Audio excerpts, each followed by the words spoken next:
일단 고강도 대책에도 부동산 시장이 안정될 기미를 보이지 않고 있습니다. 이런 가운데 다주택을 보유한 고위공직자들이 여론의 도마 위에 오르면서 민심이 들끓고 있습니다.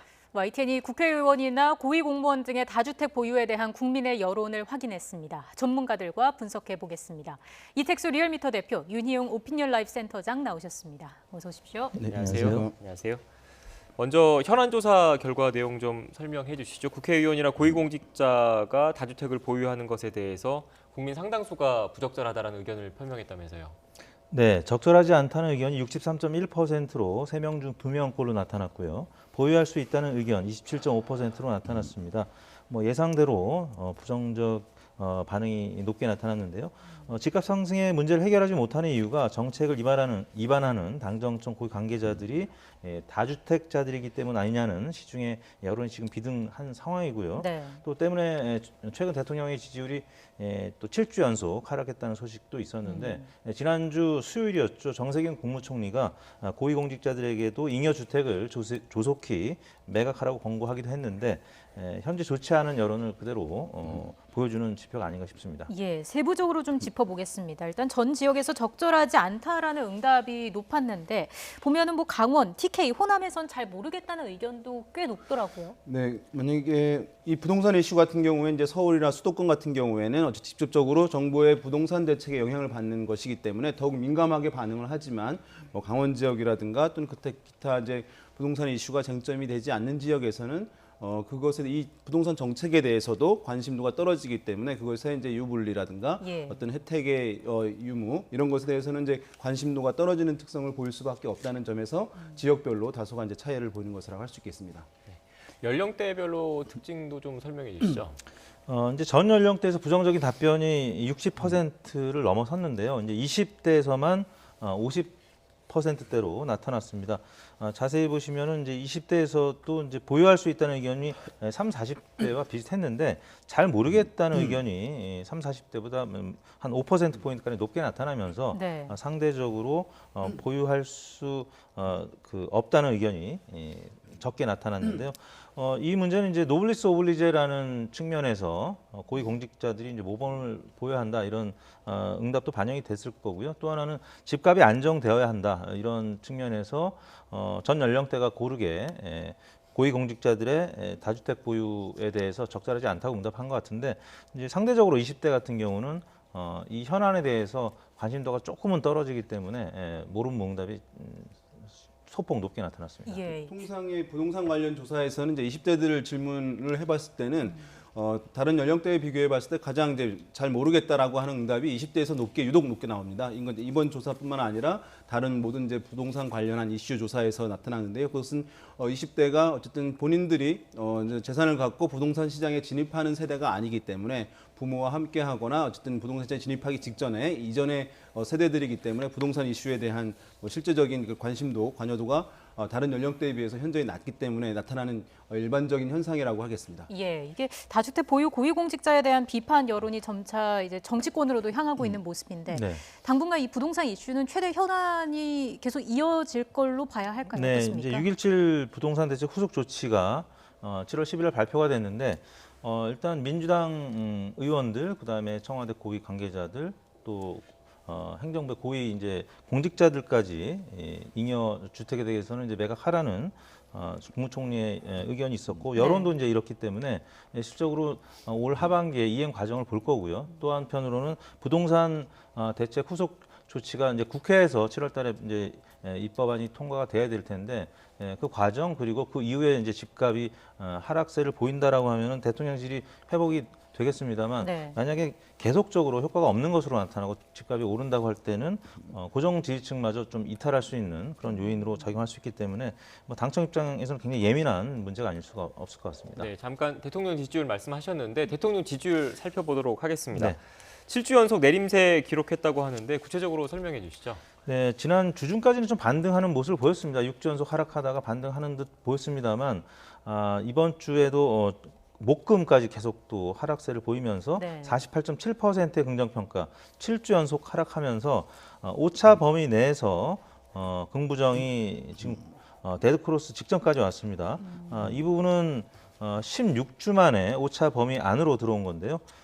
부동산 문제라든지 아니면 그 전에는 이제 인천국제공항 문제, 또 코로나19 확진자들이 50명 안팎, 그리고 이제 또 50명을 넘는 그런 상황까지 갔었고, 지난주 후반에는 이제 박원순 시장이 행방불명이 됐다가 또 이제 사망한 것으로 보도가 되면서 이 부분에 대한 실망감이 또 주 후반에 극적으로 나타나서 지지율이 좀 빠진 것으로 집계가 됐습니다. 네, 앞서 말씀하신 데드크로스는 부정평가가 긍정평가를 앞서는 것을 말씀하시는 네, 거죠? 그렇습니다. 네. 이념 성향별로도 좀 짚어보겠습니다. 눈에 띄는 특징이 있었을까요?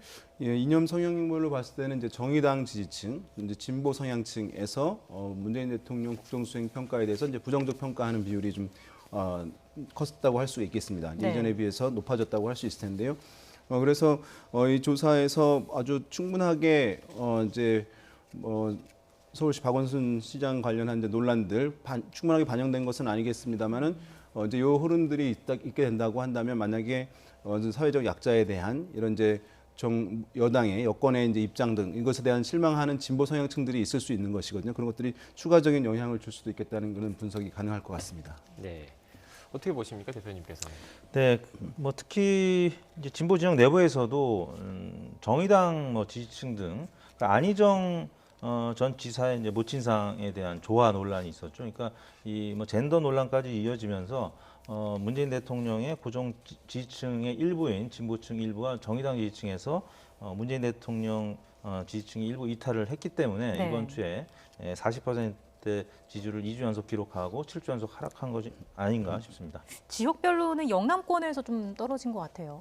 영남권 역시 추윤 갈등이라고 하는 추미애 네. 장관과 안성열 총장의 이 법무부와 대검의 갈등이 좀 이제 소강 상태이긴 하지만 지난 주중까지는 계속 이어졌기 때문에 이런 부분들 그다음에 그 추미애 장관의 그 입장문 발표가 사전에 유출된 부분 이 부분은 이제 또 제2의 비선 실세 논란까지 확대가 되면서 보수층이라든지 또 TK 지역에서 좀 약세를 보였던 한 주간이 아닌가 싶습니다. 네. 이번 주에 지지율에 영향 미치는 주요 사안 어떤 게 있겠습니까? 이번 주 같은 경우에는 지금 여러 가지 이제 악재들이 있긴 합니다만은 문재인 대통령이 한국판 뉴딜 국민보고대에서 이제 기조 연설을 하게 됨으로써 지금 이제 침체되어 있는 경기에 대해서 이제 활성화를 위해서 어쨌든 비전을 제시하는 부분들이 일정 부분 긍정적으로 작용할 가능성이 있겠고요. 네. 이제 재연절이 있어서 경축식 메시지를 통해서 국민과 이제 만나는 이제 이런 이슈 같은 경우들은 이제 긍정적 평가가 있을 수 있겠습니다만은 지금 박원순 전 서울시장 관련해서 어쨌든 고소인들이 오늘 기자회견을 하고 이 논란들이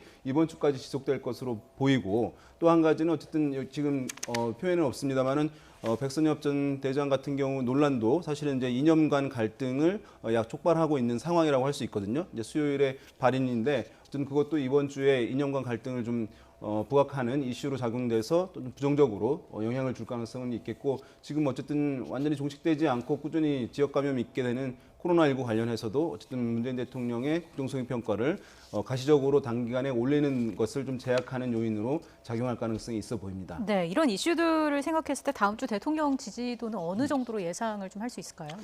이번 주 이제 가장 크게는 박원순 시장 관련된 이슈가 이번 주에 계속 이어지고 아까 2시에 이제 기자회견도 보셨습니다만 네. 그 부분이 영향을 이번 주 초중반까지는 영향을 미칠 것 같습니다. 약세를 기록할 수밖에 없고요.